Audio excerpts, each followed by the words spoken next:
Let's dive into the cash conversion cycle or CCC and see how it can be a game changer for your business. Cash flow is the true lifeblood of any company, and mastering this cycle is key to optimizing your financial efficiency. In simple terms, the CCC measures the exact number of days on average it takes for your business to turn its inventory and resources back into cash through sales.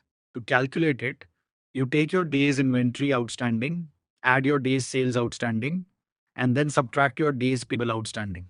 Let's look at an example to understand how this works. Suppose Khurana and Mehta Limited has a DIO of 50 days, a DSO of 45 days, and a DPO of 35 days. In this case, the cash conversion cycle would be 50 plus 45 minus 35, giving you 60 days. This means it takes 60 days on average for the company to get cash back in its hands. Ready to learn more?